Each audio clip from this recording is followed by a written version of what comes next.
ఎంత పెద్ద రాజకీయ పార్టీ అయినా సరే ఎలక్షన్ టైంలో టికెట్ల గొడవ రచ్చ, ఒక రకంగా చెప్పాలంటే టికెట్ల పెంట అనేది ఏ పార్టీకైనా కంపల్సరీ ఉంటుంది. ఇప్పుడు తెలుగుదేశం అయినా వైసీపీ అయినా ఈ రకమైనటువంటి ఇబ్బందులు ఎదుర్కొంటోంది, అసంతృప్తులు బయటకు వస్తున్నారు. సో ఈ రకమైనటువంటి కథ నడుస్తుంది.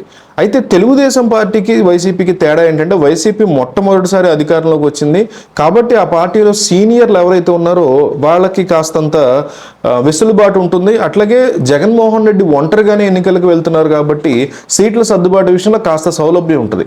కానీ తెలుగుదేశం పార్టీకి అట్లా కాదు. జనసేనతో ముందుకెళ్తున్నారు, అవసరమైతే బీజేపీ వస్తుంది. కాబట్టి త్యాగాలకి చాలా మంది సిద్ధపడాల్సి ఉంటుంది. ఆ త్యాగాలకు సిద్ధపడే వాళ్ళలో సీనియర్లను పెట్టడం, ముఖ్య నాయకులను పెట్టడం, ఒక ప్రాంతం మొత్తాన్ని ప్రభావితం చేసేటువంటి వ్యక్తుల్ని చంద్రబాబు నాయుడు పెట్టడమే ఇప్పుడు అసలు తలనొప్పులకు కారణంగా మారుతుంది. ఇప్పుడు చీపురుపల్లిలోకి వెళ్ళి పోటీ చేయండి అని చెప్తే గంటా శ్రీనివాసరావు ఇష్టపడట్లా. నెల్లిమర్లు అనుకున్నారు, అయితే నెల్లిమర్ల తెలివిగా ముందే జనసేనకి ఇచ్చేశారు, ప్రకటించేశారు. రాజమండ్రి రూరల్లో బుచ్చే చౌదరి అనుకుంటే బుచ్చే చౌదరికి కూడా జనసేన పార్టీ టికెట్ ఇచ్చేసినట్టుగా ఓపెన్గా ప్రకటించేశారు. సో ఇట్లాంటి పరిస్థితులు ఉన్నప్పుడు వాళ్ళు ఎట్లా మసలుకోగలుగుతారు? అందువల్ల వీళ్ళ ముగ్గురు కలిసి, అంటే ఇప్పుడు ఉండవల్లి శ్రీదేవి కూడా ఉన్నారు, అమరావతిలో ఆవిడకి టికెట్ ఇస్తారు తాడికొండ ప్రాంతంలో అనుకుంటే శ్రవణ్ కుమార్కి ఇచ్చారు. సో వీళ్ళు ముగ్గురు కలిసి ప్రెస్ మీట్ పెట్టబోతున్నారు చంద్రబాబుకు వ్యతిరేకంగా అంటూ ఒక రకమైన పుకారు గట్టిగా వైరల్ అవుతుంది. నేను ఖచ్చితంగా ఇది జరుగుతుందని చెప్పట్లా, బట్ తెలుగుదేశం పార్టీకి అగెనిస్ట్గా ఉండే వైసీపీకి సంబంధించిన మీడియా ఈ విషయాన్ని ఎక్కువగా ప్రజల్లోకి తీసుకెళ్తుంది. ఇదే కనుక నిజంగా జరిగితే,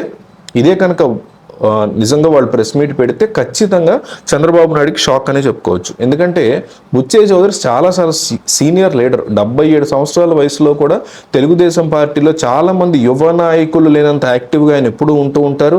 జగన్మోహన్ రెడ్డి ప్రభుత్వాన్ని ఒక రేంజ్లో ఏకేస్తూ ఉంటారు. గంటా శ్రీనివాసరావు కూడా ఎప్పటి నుంచో ఉన్నటువంటి నేత, ఉత్తరాంధ్ర ప్రాంతాన్ని గట్టిగా ప్రభావితం చేయగల, గతంలో భీమిలిలో గెలిచి విశాఖలో కూడా మళ్ళీ గెలిచి తన సత్తాన్ని ప్రూవ్ చేసుకోగల నేత. కానీ చీపురుపల్లి వెళ్ళాలంటే బొత్స ఎదురకుండా పోటీ చేయాలి. పోటీ అయితే చేస్తారు, కానీ స్ట్రాంగ్గా నిలబడగలుగుతారు. బట్ ఓడిపోతే ఏంటి పరిస్థితి అని ఆయన నెల్లిమర్లు అడిగారు. అది కూడా ఇవ్వకుండా వీళ్ళు వేరే జనసేనకి ఇచ్చేశారు. సో ఇప్పుడు తాడికొండ చూస్తే అమరావతి ప్రాంతము, తాడికొండ మొత్తం జగన్కి యాంటీగా ఉన్నారు కాబట్టి నేను ఒక ఎమ్మెల్యేగా బయటకు వచ్చేయాలి అని వైసీపీ నుంచి వచ్చేసారు. ప్రభుత్వ విప్పుని కూడా ధిక్కరించారు, ఆవిడ్ని పార్టీ నుంచి సస్పెండ్ చేశారు. ఆమె వచ్చి టీడీపీలో జాయిన్ అయ్యారు, కానీ ఆవిడ కూడా టికెట్ ఇవ్వాలి. సో వీళ్ళు ముగ్గురు కలిసి ప్రెస్ మీట్ పెట్టేలాగా వైసీపీ వెనక నుంచి పావులు కలుపుతోంది అనేటువంటి మాట వినిపిస్తోంది. అదే గనక జరిగితే డెఫినెట్లీ చంద్రబాబు నాయుడికి ఒక భారీ షాక్ కింద మనం డెఫినెట్లీ కన్సిడర్ చేయొచ్చు. కానీ బుజ్జగింపుల పర్వాలు ఉండొచ్చు, అచ్చెన్నాయుడు వెళ్ళి కన్విన్స్ చేయొచ్చు, లేకపోతే వర్ల రామయ్య రంగంలో దిగొచ్చు. ఇట్లా టాప్ లెవెల్లో ఉన్నటువంటి బ్రాస్ ఎవరేంటారో వీళ్ళందరూ వెళ్ళి కన్విన్స్ చేస్తే మాత్రం డెఫినెట్లీ వీళ్ళు వెనక్కి తగ్గుతారు.